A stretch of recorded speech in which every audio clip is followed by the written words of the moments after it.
Welcome into the Desert Vibe. Here we go again. We have had a string of absolutely phenomenal shows and appreciate everybody that's been tuning in and sending nice comments and telling friends and all that good stuff. We have been at this for a while now, and we like the way the future's looking. And having said that, I'm Glenn Gardner. I'm Jamie Ray. I'm Walt Richardson, and our beautiful guest this time around is Blaise Lantana. It's good to have you on board. How you doing, Blaise? Good morning. I'm waking up. I'm getting there. That's a great start.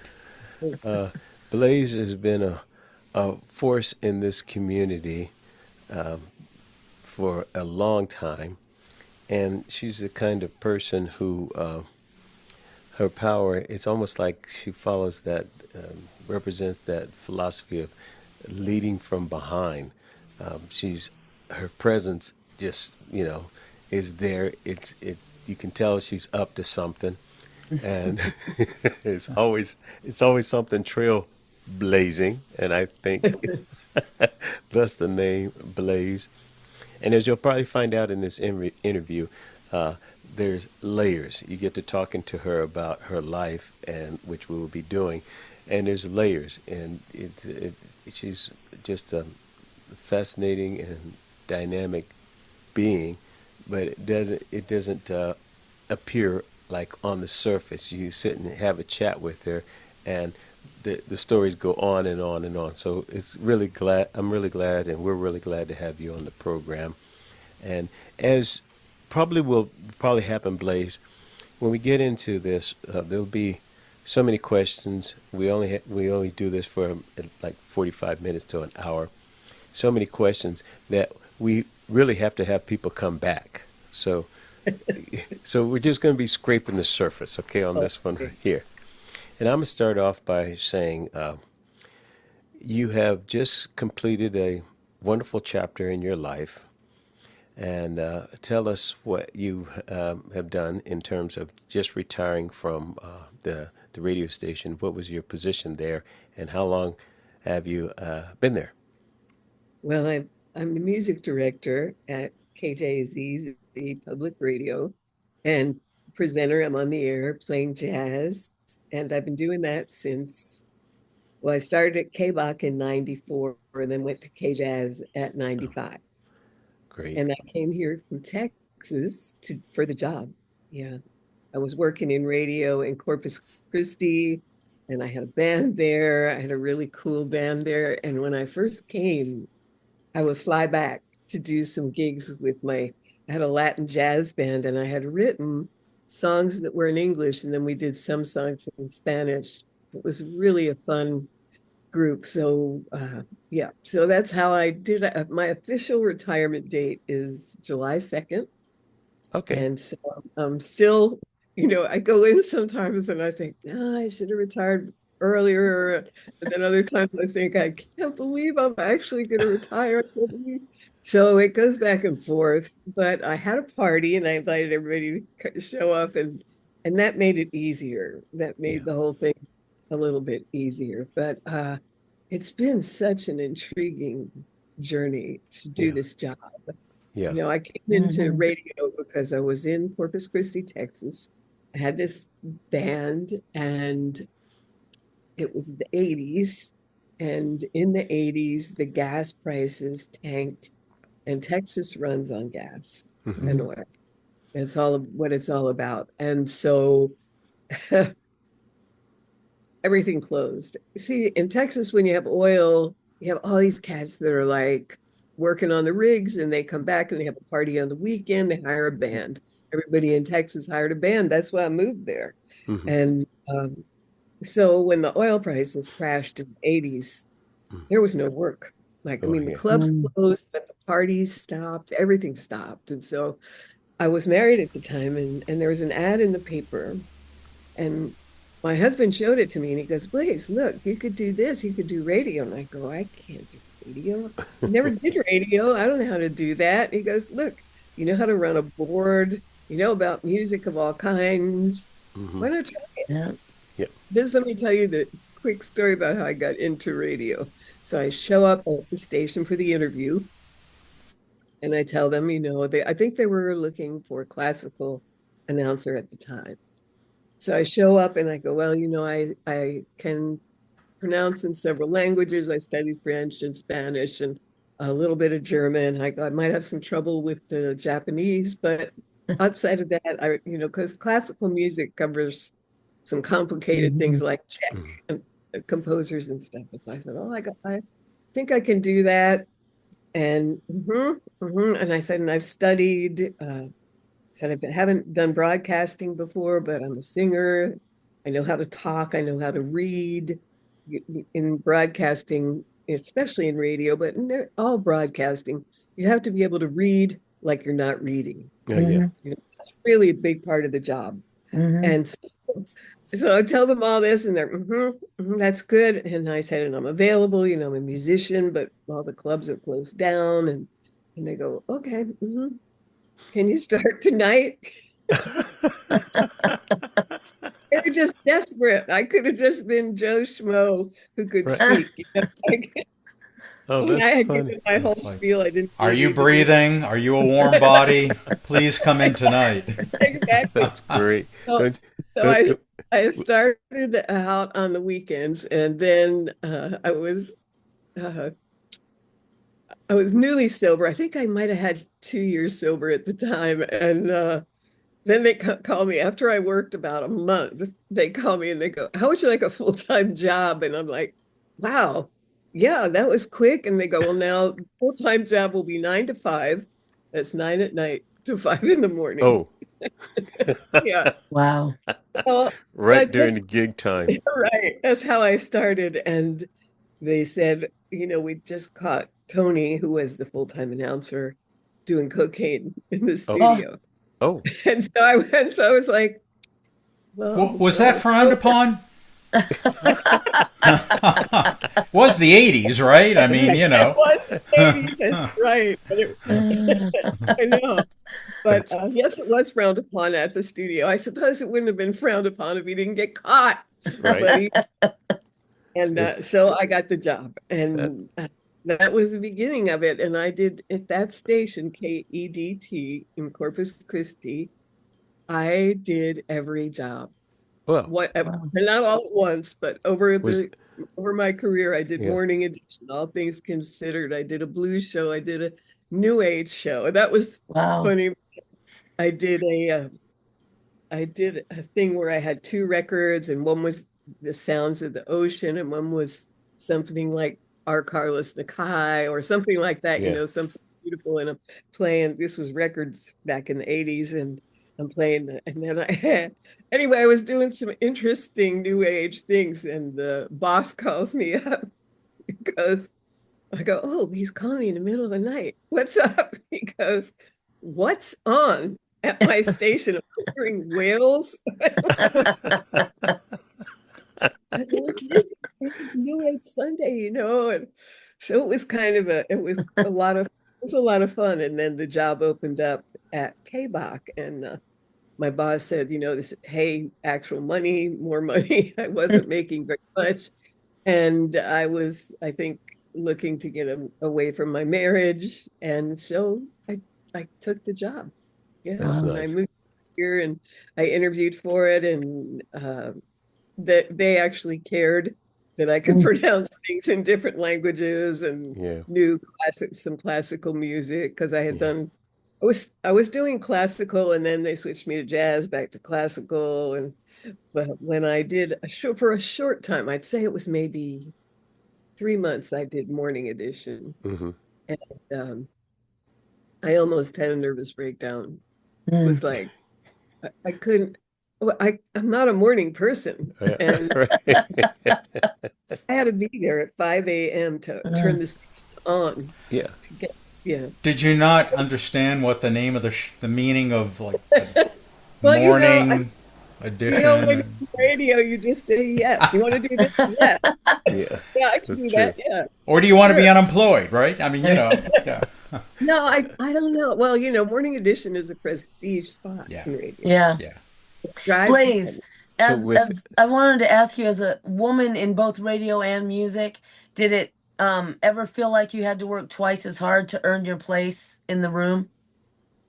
Uh, not not at first, and not so much in music because, and I've talked to other women who've had this problem, but as a singer, I've pretty much always had to put my own band together. Nobody ever called me and said, "Oh, I mean, it may have happened once or twice, but in general, I had to put the band together." And so originally I did it with my family. I worked with my brother who plays bass and my cousin plays guitar. And we had a band in Tucson called Gypsy Wind, 60s country swing band. It was a lot of fun. But, you know, I put the band together and I'm working with my family. So then other people I worked with, sometimes it would just happen, but mostly just I put the band together, so I was in charge. Yeah. And my thinking. I don't think I felt like I was good enough to go and audition, or I wasn't sure I knew the material that they wanted. That's why I put my own stuff. You know, and going down that line of what you're saying there, when I've seen you play, I think that it would only work if you put your own band together because of your presentation with the music, the way that you write songs, the lyrics, the timing, and then the mixing of what it feels like mixings of the genres that are inside the song. You know, the chords, the rhythm, and then the melody. So something can feel jazzy, but at the same time, it has kind of like a Latin groove to it. It gives it, you know, influencing maybe from some of the cultures you've been exposed to, and you just put it together in a way that you would have to put your own band together because it wouldn't work the other way around because of your unique style. You know, it's Blaise. That's really nice. Well, That's true. But I'd say in straight ahead jazz, you can just get in, you can jump in. It's sort of like double Dutch jump rope in jazz. Yeah. Everybody comes together and it's moving, and you can I can just jump in. But there's good jumping and there's bad jumping. So Blaise, right. I have a question. Where are you born? Where were you born and raised? Well, I was born in Tucson. I grew up in Philadelphia. My family moved there, so I grew up in Philly, and we were there until I went to high school. And then my family moved to South Jersey, and I went to college at Rutgers before I dropped out to hitchhike around the country. South Jersey, like Vineland, down that way somewhere, or Yeah, we were in Okay. Blackwood. We were in Okay. Blackwood, yeah. yeah, I know that piece of the world. Yeah, That's where they and grow tomatoes. Actually, Yes. people say they grow tomatoes in Jersey. I'm like, yeah, they grow yeah, tomatoes in Jersey, tomatoes and cranberries are big. right? Yeah. So Yeah. while we were talking right before you came on, Jamie Ray let us know that we're going to have you back because she has so many questions to ask you. So I'm gonna have her jump in here and take it away. I don't know what's coming. Good luck, Blaise. We're here to defend you. Go, Jamie Ray. All right. Hi, how are you? I'm good. You look beautiful this morning. Thanks for being on the show. Thank you. Now Walt's talked a lot about your singing, and you have too, and I know you're an amazing performer, but someone once told you your voice made him feel less alone at night. Did you realize that what you were doing was much bigger than radio or music? Like that's a pretty big compliment. Yeah. Well, I mentioned I got sober just before I got into radio. And before I was sober, I drank and drugged a lot, substantially. Let's just say I probably did 100 years worth in about 15 years. So I did my share. And a lot of times when you drink, there's a lot of depression. Alcohol is a depressant. And I spent a lot of nights after a gig alone, and sad, and I know what it feels like to be alone in the night. You Mm-hmm. can't call friends, everybody's asleep. I still do run into that part. And there's nowhere to go. It can be a really dark place. So I Yeah. knew that place. I knew it, and so when they put me on nights, I was actually glad for some of it because I knew that I could talk to people, and I would say things like, you're okay, and I still ask people, how are you tonight? You know, I'm glad you're here with me tonight Yeah. because I know that the nights, and actually any time can be, there's a lot of loneliness in the world. Mm-hmm. And I think radio is a wonderful, is the way people can connect somehow. I Yeah. can just turn the radio on and hear a friendly voice. And for me right now, hear wonderful music, hear jazz Mm-hmm. from all over the world. But I have always been aware of it since the very beginning. And I do try to say something to connect with the people that are listening. And I have this skill that I don't know if I developed it or I just had it, where I think I'm just talking to you. I Mm-hmm. don't see I'm talking to 10,000 people in Phoenix. Yeah. I never saw it that way. I always see it as I'm talking to you. How are you doing? How do you like this Well, thing? it makes more sense that way because radio really is a one-to-one communication. People Yeah, don't it's kind of gather to listen to radio. You may be talking to 10,000 people, but you're right. You're talking to one person in effect at a time, yeah. because that's how they listen. But there are three people in this room right now who have pretty extensive radio experience, and then there's one person who's done a tremendous amount of talking. And you can figure out the who's who, but I started in radio back in the 70s out east at a progressive freeform station at the University of Massachusetts in Emerson College out in Boston. And radio back then, I think the art in radio was how the person who was putting the program together actually weaved, if it was a music station, weave the music together. There was an art in kind of building the show. And then radio became very corporate, and a lot of people don't know this maybe or haven't thought about it, but there was a big change, I'd say right around the 80s, late 80s into the 90s, when everything became corporate and the person doing the show had literally no say in what they were playing. Zero. Now, I'd be real interested to know because I've listened to your show at night, and my roots, at those two college stations were jazz, and I think it was really important that you kind of let the show go in jazz where the music is taking you, because there's a show at that point as opposed to just a bunch of songs. Here's a song, here's a song, here's a song. There is actually a show.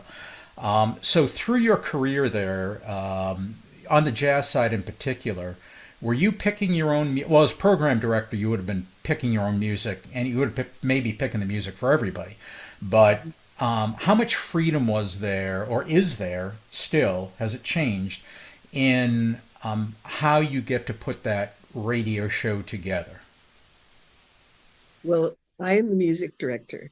So not the program director, but the music director. So I am in charge of the music. I program the music for everyone, all the music on the station. And there's nobody has, of course, I haven't played whale sounds lately, but nobody has come to me and said, what are you doing? Why are you doing that? And so I've had pretty much freedom. When we got a new boss, he did ask that I use more new music, Mm. contemporary. What's going on today? Now we get stacks of music every week, stacks, and then we pull from that, and then still has to be room. And I would say in the last 10 years, there's been less, of the music that I would be more connected to, which would be Sonny Rollins and John Coltrane and Miles Davis and Ella and Sarah. So a little less of that and more of some of the new artists. Maybe a Christina little Fry. less of Walt as well. I have found that A lot of less. a little bit goes a long way. Um, I do play local musicians. which But is awesome. And on the, I remember in my radio days, when all that music was coming in, regardless of the genre, there was a certain excitement when you crack open something and it really gets your juices flowing. It was like, oh my God, this is unbelievably good. Do you still have that tinge after all these years, or is it just, well, here's the mail, whatever, I have a little bit of it, but it's not like it used to be because we get so much product. And I would say, oh, 60 to 75% of it, you know, and it's not good. Some of it is, I mean, that's become an issue too. Some of the music is good, but why is it better than the other 100 CDs I got this week? And that's the tricky part. And if it's a lot of unknowns, like anybody who's got a job at a university is making a record. And there's a lot of colleges around the country. Yeah. And they have jazz bands. And so they might include some of the students who are pretty good. I hear a lot of bad saxophones. Not that they can't play the horn, but they can't create a solo. Right. They're just going, and I'm like, oh God, enough with that. Hey, I got one last question for you, Blaise, before Walt takes it again. But I've had the pleasure of either emceeing or running sound on a stage where you've actually been the featured act. You've played your material, and I know too that radio is a very demanding industry. It demands a lot of your time. It demands a lot of your attention. Are you looking forward to being able to expand upon what you've done? Because your stuff is very original and really interesting to listen to and fun to listen to, and I always kind of marvel at this is what she can do part time. Once you retire on July 2nd, are you going to devote more time to that part of your creative being? I hope so. I hope I'm able to do that. Radio, you're right. Not only the time element of radio, but the other element of what has taken away from my playing and writing and singing is that I get so much music. I see so many artists. It's like, why does anybody want to hear one more singer? Why does anybody it's so hard to maintain that openness to being one more voice in the diaspora of it all. And there's so much. And I listen to it every week. I hear it. I have stacks of singers. I have stacks of original music. All this stuff comes in and I have to make decisions on it. And it's kind of intriguing, but it really did take the punch out of my drive to be a singer-songwriter. And so it was really good to have Walk-In Wednesday and be able to go and do that. And I said, I need to do that before they finish at the end of May. And as Walk-In Z, I made it. I think I don't know if I've made it back twice because I've had interviews to do. I've had people come in, although I can't complain. I did just interview Monty Alexander and got to see the show. That's and cool. He did. Well, sorry, you didn't miss much with Walk-In Wednesday, so don't worry about it. No, it's so We're gonna good. be. It's so good because Walk-In Wednesday is so good. It forces you to be able to get up on the stage and do music. Now, I made a commitment when I started doing Walk-In Wednesday years ago. I made a commitment that I was only going to do my music because it's so easy to do a song that people know. and they like that better. I mean, maybe if it's Walk-In Wednesday, maybe not. A lot of songwriters, but overall, people like to hear what they know and tap their feet to it and hum along. And so to get up and do an original song, it's like, oh, they don't want to hear this. And I'd be like, that's why I'm here. That's why I came, is to do my songs. And so I did make that commitment, and I hope to do that again next year when Walk-In Wednesday Yeah. starts back So up. And when I saw you getting up to perform, I recently I said to you, "Are you going to sing the song about the guitar song about what's that?" about the guitar player. Yeah, because that one, it's got a beautiful story in it. It is so well written. So I have questions, but I want to defer to Jamie Ray because she has really really great questions, Thank you and all. I want to hear what she has to say because I think the two of you are going to start a conversation that's going to go on for a long time outside of the podcast. So, Jamie Ray, what do you have in your list Blaise, there? I want to talk to you about your dedication to music and radio, and um, I'm going to bring something up that if you don't want to talk about it, you can tell us. But you had a heart attack. You had some symptoms, and um, you were busy. You actually said, "I can't miss Pledge Drive Week," and you're physically like your body is saying no, we're going to miss it, and you're saying no. So looking back now, do you think your identity became so tied to serving others that you forgot to take care of yourself? Oh, I think I don't know. I think uh, mm, taking care of myself comes in waves. You know, I do really well, and then there's pie. So, uh, but I don't know. Yeah, perhaps I had like I have tomorrow syndrome. So, oh, I gotta go on that diet. I got to get more exercise. I got to do this. I'm going to start tomorrow. And so I hadn't. And that I think that's more about my own motivation. There are plenty of people at the station who go and work out and do things, and Mhm.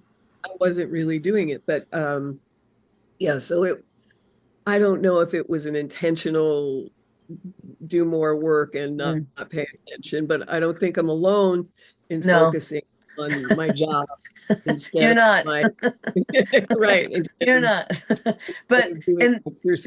Yeah. yeah, so the experience you had during COVID too. I know the quote that I was asking you about earlier, that someone said that they didn't feel lonely hearing your voice. COVID, I think, made a lot of people feel lonely, especially entertainers having to step back and, you Right. know, do podcasts now and do music online. And during COVID, it was just really, it was just a sad time. But It did was that hard. change? Yeah. Did that change your experience with the way you view music and entertainment, or did Well, you find a different way to survive during those times? it was different because I yeah, there was no playing. Yeah. And I had some really wonderful gigs lined up that I have never regenerated. I had a gig Right. lined up at the Desert Botanical Garden with my band. I had a gig lined up up in I can't remember now the names, but I had a lot of things ready to Yeah. go, and they all, over COVID, nothing. So I'm Yeah. like, okay, but I actually moved during COVID. Oh. So I had been in a house for about 20 years around there in Tempe. Hmm. And the neighborhood was getting kind of noisy, and Tempe changed, got more intense for Mhm. me. When I'm home, I like it quiet. And it wasn't as quiet as it had been. I was in a little neighborhood right near Guadalupe, Oh, and people, I don't know if you know Mhm. Guadalupe, but yeah. people would say, "Oh, we live near Guadalupe," and I'm like, Guadalupe is not the problem. That is not the problem. It's well, it's the drug dealers moving down the street that are the problem. Yeah. So Yeah. Right. problem, and it's white guys selling meth that's the problem, or other Mm. things going on. Not just that, Yeah. but just the whole vibe of the neighborhood got noisier. It had been Mm. all, oh, anyway. I said, I can't, I don't want to stay here. And a friend of mine was living in Ahwatukee. And so I said, oh, maybe I'll look into that. And I moved. Yeah. And so now this happened in 2020. So I Yeah, spent a long time looking at houses and all sure. that. I did miss some of it, but yeah, it was sad. All the things that had lined up just felt, it just stopped. Yeah. So one of the things was I was worried a lot about my friends and how they were doing and what was happening with people who uh, not only play for a living, but also teach, because it Mm-hmm. can be complicated. But some of my teachers um, were doing, they got more online teaching, Mm. instead of in-person teaching. Yeah. And the other part is I was doing my show from home Mm-hmm. because we were all shut down. So I was Yeah. doing it here. I got my little microphone right here. And yeah, I was doing the show from home, which was at first it was like, oh no, how are we going to do this? And then it was like, I'm staying here. Yeah. Woo! I know I this will don't, shock you guys, but I had a guitar delivered while Oh, Oh, God. yeah, I'm really my shocked. He guitar. probably bought it while we were interviewing there shocking, too. isn't it? What kind of That's guitar fun. did you get? A Takamine Oh, Acoustic? acoustic. Yeah. Yeah, Acoustic. I have a Yeah. He needs Takamine. he needs another guitar like a hole in the head. This It's guy. only number 21. Yeah, right. It's a good even, Oh my gosh. Hey, Blaise, you've been here long enough to observe and get into the music scene in Arizona, the entire state, and especially in the areas of here in Phoenix. What did you take on the scene in Arizona? What do you mean? When did Yeah, I? what is your take on the What music is scene, the? the I think musicians? I think it's growing, but I'm looking at a certain um, element. I'm looking at jazz Hmm. mostly, Hmm. but mm, also some singer-songwriter, but a lot of jazz. I don't know anything about pop music or rock. I never did, so it's not really my area. But wow, it's growing. I mean, since I've been here, which is 30 some years, mm. uh, had the Nash has come to be. They have Hmm. built it. They have made it happen. People Hmm. are playing there. They What a bring great, up. great venue. How Yeah. much, I mean, were you actively involved in that process of getting the Nash going or No, no, supportive or, I mean, I was supportive, encouraging. I still am, but but were they leaning on the jazz station to kind of, you would help think, make that? but no.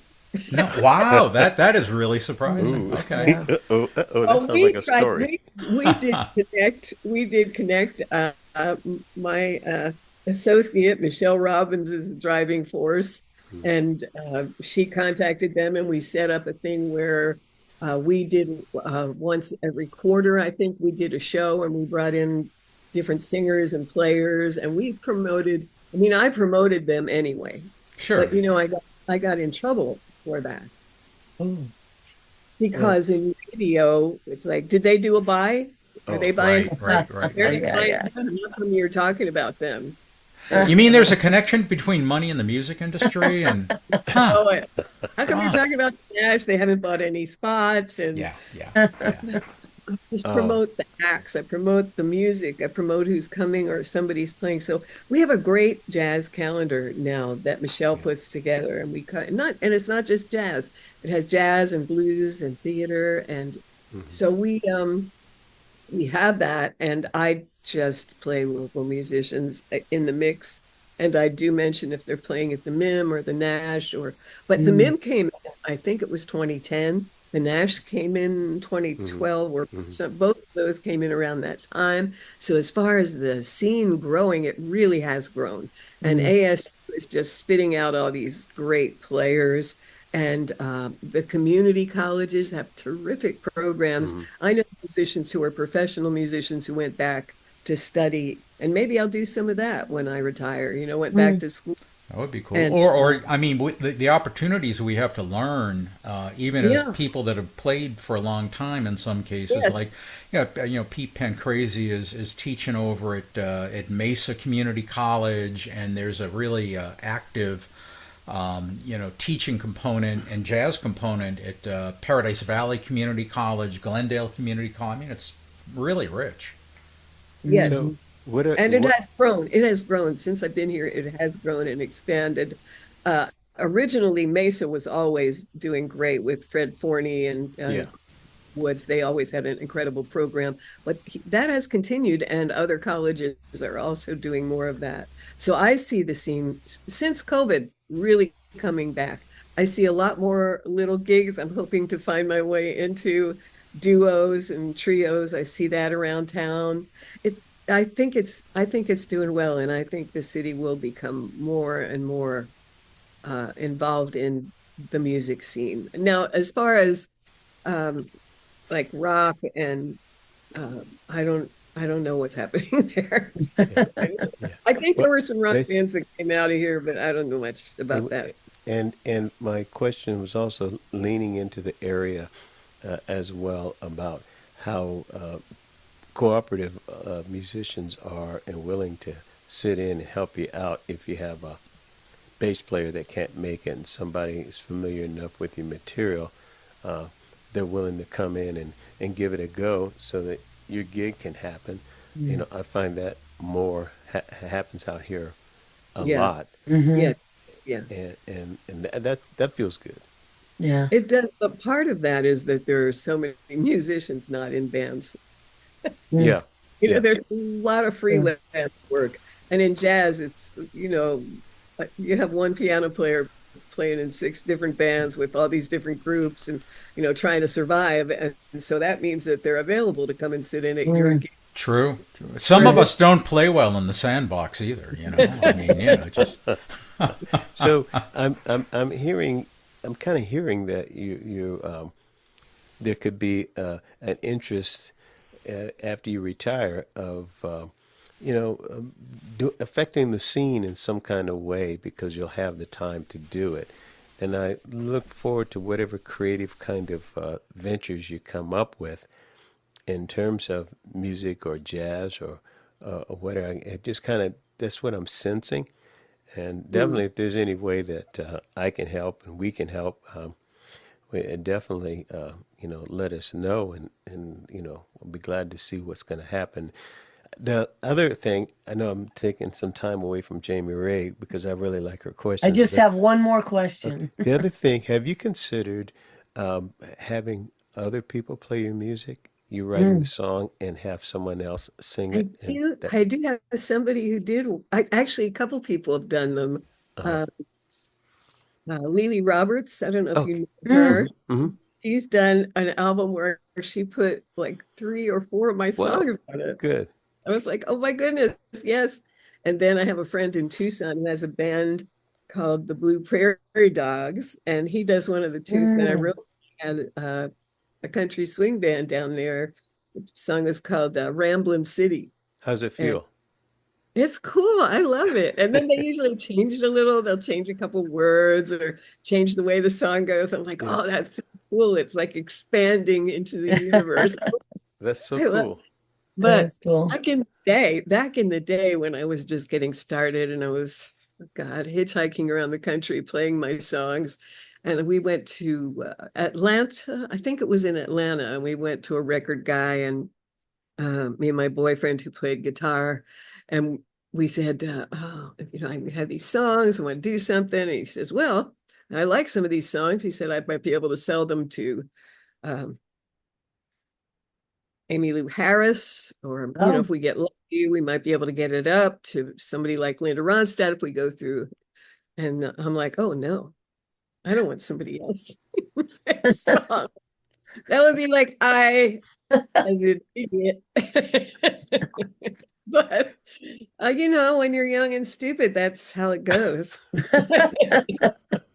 Somebody what else about said when you're old and stupid? How does So that your work? babies, you don't want to give your babies away. Yeah, I that's did, yeah, true. I didn't want anybody, oh, these are my songs. And Yeah. if that was a big mistake. And then somebody else one time said to me, well, why don't you dress a little better? You know, we were on the road, so we didn't have much. We were living in blue jeans, and why don't you dress different? You know, wear better clothes. And I'm like, this is our thing. We don't want to be bourgeois. Yeah, we want to live in a park. You want to sleep on cold concrete in a building in a park and wake up to Boy Scouts out loud doing maneuvers. You know, that's interesting that you say that about your songs too. Larry Gatlin was the same way. He wrote songs, didn't want anybody to sing them, didn't want to sing anybody else's. Got an amazing opportunity with Barbara Streisand, and lost it because he didn't want to sing something different or write a different, do something. Chris Christopherson got the job, and it turned out better for him. But I've heard Larry Gatlin, and I think he even said it in his book. That was one of the biggest mistakes he made as an artist, is not sharing his music with other artists or performing other artists' music as well. So Right. that's something that, yeah, we do when we, as we write, they do become our babies. And I think sometimes some of us are so like, no, that's mine, that's mine. We Yeah, forget that it can have a whole different life and yeah, still be yours. right. And be it's great. It's great. Now, I mean, once I kind of grew up and saw the value of all that, it was, Right. yeah, anybody can play any song and change Yeah. any word. I'm not proprietary. Yeah. And yeah, I'm much, but back then, it was new to me. The whole Yeah. business was Oh, new to yeah. me. And I Yeah. had seen people get screwed Oh, yeah. through trying to get Yeah, there was Southern. plenty of that. Yeah. Yeah, Yeah. yeah. So So, after everything you've been through, all your everything you've done and accomplished, lived through, what do you think music has given back to you? oh, oh, everything, everything. I, like I said, I recently went to see Monty Alexander, and Mm, he is so good. He's from Jamaica, moved mm, to the States, met Frank Sinatra, and had this incredible career. Started in Harlem, and he doesn't read music at all. He mm. has, and Wow. he talked about how that cost him. I think it may have Mm, cost him a position in Miles Davis's band, and it's just like mm. there's so much joy in his heart. And I'm sitting there in the chair at the Min in the theater, and I'm like, I want to make sure I tell my friends that when I'm old and in the home, make sure I get to go out and hear some concerts, and still experience music. And recently I was at a senior independent living place, and they had brought somebody in, and I was like, am I going to be too critical to be able to hear music? I already know I'm going to need hot sauce. I tell my friends, hey, remember to once in a while to bring me ice cream, and don't bring me that cheap shit. And I want the some good good stuff. and I want some good salsa, and make sure you get me to hear some good music, because it's so uplifting. I mean, I'm listening to Monty play, and I start to cry. He's so good. He's Yeah. so good. And he brought his wife up to sing something in French and Mm. Italian. It was just beautiful, the whole concert. And that happens Wow. to me almost every time I go to hear a Mhm. show like that. Yeah. Somebody who is they are studying. Who did I see? Oh, I went to see Rick Braun. Normally I wouldn't go see him. Mm. It's smooth jazz, but these days smooth jazz and jazz are coming together. Hmm. I went to see him play, and I was like, wow, this show is so well put together. When he did the fast song, when he did the slow song, when he brought other people up, when he went out into the audience, it was just perfectly constructed to keep you engaged and excited the whole show. And I just loved it. And he plays so beautifully. And he talked about his own music. He's doing a tour of his new record where he plays the music of Chuck Mangione. Mm. Oh, cool. And so it was a lot of Chuck Mangione's tunes, and Yeah. Yeah.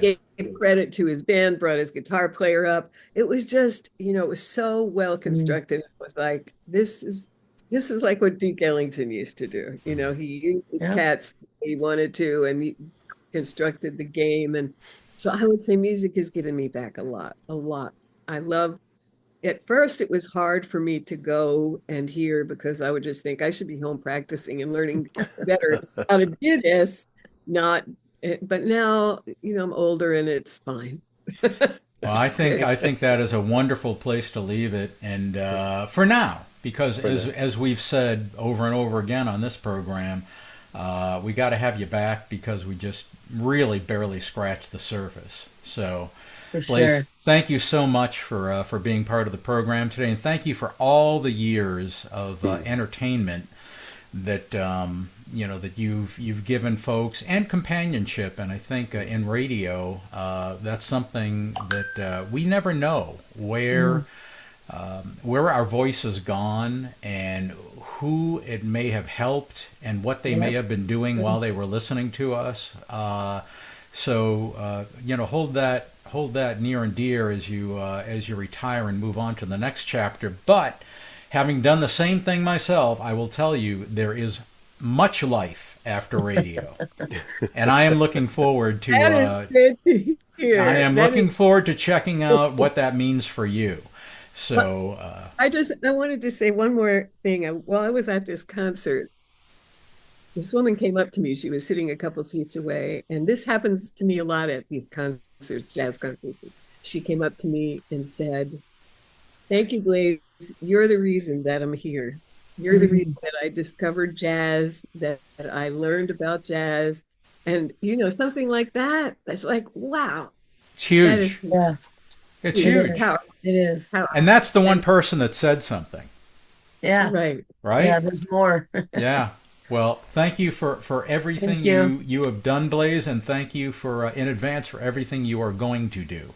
And Thank and you. I also want to let you know before you go, don't underestimate how how your kindness is very healing to people when you just speak in regular conversation, because of the way uh, you a person feels like they're listened to and they feel heard, even if you're just saying hi to them, and for a minute, it's that it's kind of a nurturing quality that you have just built in.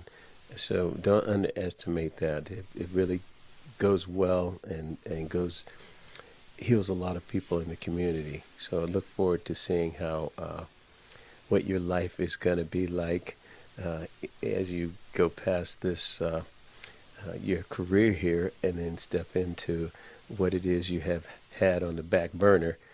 Because we know just you being you is wonderful enough, but seeing what your new project's going to be about, we're looking forward to it. And if there's any way the podcast, or I can help you out with the walk-in Wednesdays, or certain other ideas of some shows, um, we'll be in touch, and just let me know. But thank you for your kindness. Thanks, Walt. Thank you. Thank you, You're welcome. Blaise. Bye, Take care. Blaise. Nice See to you meet soon. You too. You too. That was a wonderful conversation, and she is I indeed a love wonderful her. person. Well, that will pretty much do it for this version of the Desert Vibe. We should mention that we're recording on the 28th of May. Walt's got a big show coming up. Well, as we're recording tomorrow on the 29th, right, Walt? Yeah, What do you got tomorrow. coming up tomorrow? Well, it's basically what I kind of put together with the coffee shop, Cartel Coffee, and it's called a pop-up series. And every once in a while, meaning every couple of months, I like to bring a couple of singer-songwriters together and close out their Friday night, the last 2 hours of their Friday, with some nice acoustic singer-songwriter music. And so the first one that we did about a month or two ago was more like a EP release party for myself, and so I had the band in there, and we did a kind of soft EP release party. So going forward, it's going to be more. It is more like a songwriting round, and Glenn will be there tomorrow, as well as Eric Ramsey will be there. Um, uh, Beth Lederman, who is a soloist and keyboard soloist and very talented, she'll be there, kind of embellishing and adding things to anybody that wants to have some Yeah. embellishment. I'm so looking forward to the show. It should And be I'll great. be on the show as well. Yeah. But then you have the kind of showcase happening on? We've got a showcase on Saturday, Saturday. Saturdays at North Mountain Brewing, and on Sunday, Sunday. the Turquoise Room at Coyote Odie's out in downtown Glendale, which is a beautiful new room. Walt's coming in there along with Tim Sadow, great violin player, and that's happening on Sunday of this week at Coyote Odie's. And Jamie Ray has something coming up, I think, at the Chill Room, right? I do, the 6th, or I'm sorry, yes, it is the June 6th. 6th, yep. June 6th. I'm in the wrong month. June 6th, Saturday, June 6th at the Chill Room. We start around 6 o'clock. We've got Matthew Moyer's going to play a little bit with his little band, and Gary Beckert's going to be there. He thinks he's a guitar player, but he thinks he's a comedian, really. The more I watch him, he's a comedian with a guitar. So Gary's going to be there causing trouble. And Glenn, I would love to have you, if you can show up. I would love to have you. I'd love to show up. I would love you to show up. I'll be there.